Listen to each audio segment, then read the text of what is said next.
Iran വിദേശകാര്യമന്ത്രി Russian president Vladimir പുടിനുമായിട്ട് ഇന്ന് ചർച്ച നടക്കുകയാണ്.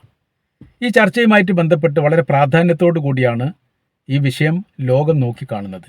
മേഖലയിലെ മാരകമായിരിക്കുന്ന യുദ്ധത്തിന് ഒരാരംഭം കുറിക്കപ്പെടുന്ന ഒരു ചർച്ചയാണോ, അങ്ങനെ ആയിട്ടാണോ ഇത് മാറുക എന്നുള്ളതാണ് ലോകം ശ്രദ്ധയോടുകൂടി നോക്കുന്നത്.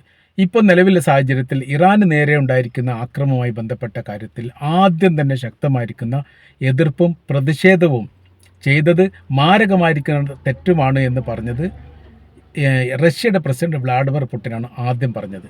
അപലപിക്കുക എന്നുള്ളൊരു പ്രവർത്തനം സാധാരണഗതിയിൽ ഇത്തരം വിഷയത്തിൽ രാഷ്ട്ര നേതാക്കന്മാർ വളരെ അപൂർവമായിട്ട് ചെയ്യാറുള്ളത്. ഏറ്റവും അടുത്ത ബന്ധപ്പെട്ടവർക്ക് മാത്രമേ ഇത്തരം സമീപനങ്ങളൊക്കെ ഉണ്ടാവാറുള്ളൂ. അതിലിപ്പോൾ റഷ്യയുടെ പ്രസിഡന്റ് പറഞ്ഞതിന് ശേഷം ചൈനയുടെ പ്രസിഡന്റും ഇതേ നിലപാടെടുത്തിരിക്കുന്നു. ഇപ്പോൾ രണ്ട് വിഷയങ്ങൾ അവിടെ വരുന്നുണ്ട്. ഇറാനെ ബാഹ്യശക്തികൾ സഹായിക്കുന്നുണ്ടോ എന്നൊരു ചോദ്യം അമേരിക്കയുടെ മീഡിയയിലൊക്കെ വളരെ പ്രാധാന്യത്തോടു കൂടി ചോദിക്കുന്നുണ്ട്. ഇറാൻ എന്ന് പറയുന്ന രാജ്യം ഒറ്റക്ക് പിടിച്ചു നിന്നുകൊണ്ട് ഇസ്രായേലിനെയും അമേരിക്കയും ഒരേ രീതിയിൽ ആക്രമിക്കുക, മാത്രവുമല്ല വീണ്ടും വീണ്ടും ആക്രമിക്കുമെന്ന് പറയുക, അവർ കൃത്യമായിരിക്കുന്ന ലക്ഷ്യം കണ്ടുകൊണ്ട് ആക്രമണ പരമ്പര തന്നെ അവിടെ ഉണ്ടാക്കുന്നു എന്ന് പറയുമ്പോൾ പിന്നാമ്പുറം പ്രവർത്തിക്കുന്നത് ഏതെങ്കിലും ബാഹ്യശക്തികൾ ഉണ്ടോ എന്നൊരു സംശയം ഇപ്പോൾ തന്നെ ന്യൂയോർക്ക് ടൈംസാണ് ആദ്യം ഈ സംശയം പ്രകടിപ്പിച്ചത്. എന്നാൽ അതിൻ്റെ ഒരു യാഥാർത്ഥ്യത ഉണ്ടാവുന്ന തരത്തിലാണ് വളരെ പെട്ടെന്നുള്ള ഇറാൻ്റെ വിദേശകാര്യമന്ത്രിയുടെ റഷ്യൻ സന്ദർശനം. ഈ സന്ദർശനവുമായിട്ട് ബന്ധപ്പെട്ട് പ്രധാനമായിരിക്കുന്ന 3-4 കാര്യങ്ങൾ ചർച്ചയ്ക്ക് വരും എന്ന് പറയുന്നു. അതിലൊന്ന്, യുദ്ധം നീണ്ടു പോകുക എന്നുള്ളതാണ് ഇറാൻ ഉദ്ദേശിക്കുന്നത്. കാര്യമെന്ന് പറയുന്നത് ഒരു ഭീഷണിയെ അങ്ങനെ തന്നെ പ്രതിരോധിച്ച് നിർത്തുക, മാത്രമല്ല ലോകത്ത് മുഴുവൻ ഇറാൻ പോലെയുള്ള രാജ്യത്തെ ആക്രമിച്ചാൽ അതിന് സാരമായിരിക്കുന്ന പ്രശ്നങ്ങൾ സാമ്പത്തിക രംഗത്തും അല്ലാത്ത, അതായത് പ്രതിരോധ രംഗത്തുമെല്ലാം മറ്റു രാജ്യങ്ങൾ അനുഭവിക്കും എന്നുള്ളത് ലോകത്തിന് പഠിപ്പിച്ചു കൊടുക്കാനുള്ള ഒരു അവസരമായിട്ടും ഹോർമൂസ് കടലിടുക്ക് പോലെയുള്ള സംവിധാനത്തെ ഇറാൻ ഉപയോഗിക്കുകയാണ്.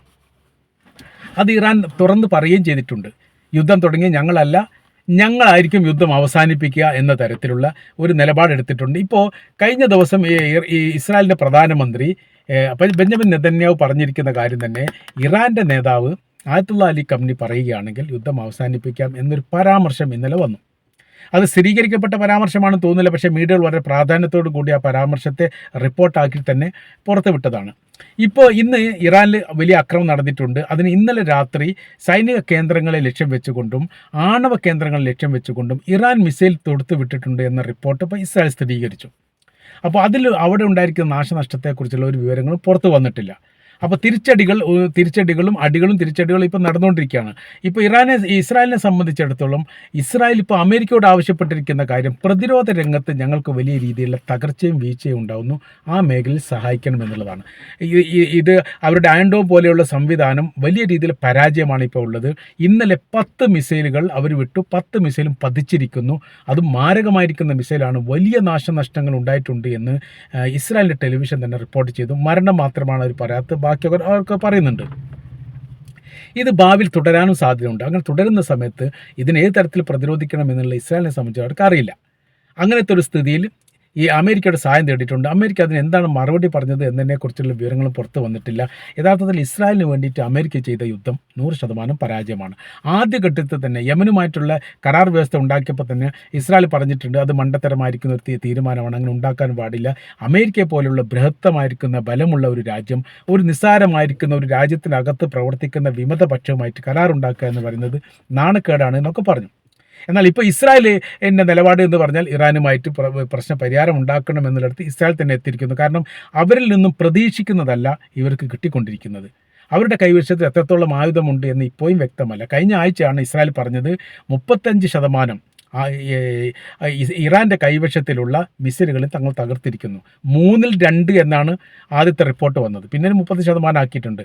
ഏതായിരുന്നാലും അങ്ങനെ തകർത്തിട്ടുണ്ടെങ്കിൽ ഇപ്പോഴും തുടരെ രാത്രി പകലൊന്നും വ്യത്യാസമില്ലാത്ത രീതിയിൽ ഇറാൻ ഒരിക്കലും ആക്രമിക്കാൻ വേണ്ടി സാധിക്കില്ല. അപ്പോൾ തകർന്നിട്ടുണ്ട് എന്ന് പറയാമെന്നല്ലാതെ തകർച്ചൊന്നും പൂർത്തിയായിട്ടില്ല. കാര്യങ്ങൾ അവിടെ നടക്കുന്നുണ്ട്. അവർ ഈ ഗസയുടെ അകത്ത് ബന്ദികളെ എങ്ങനെയാണോ പാർപ്പിച്ചത് ആ രീതിയിലാണ് ഇറാൻ്റെ അകത്ത് അവരുടെ മിസൈലുകൾ വിന്യസിച്ചിരിക്കുന്നത് എന്നാണ് നമ്മൾ മനസ്സിലാക്കാൻ വേണ്ടി പറ്റുന്നത്.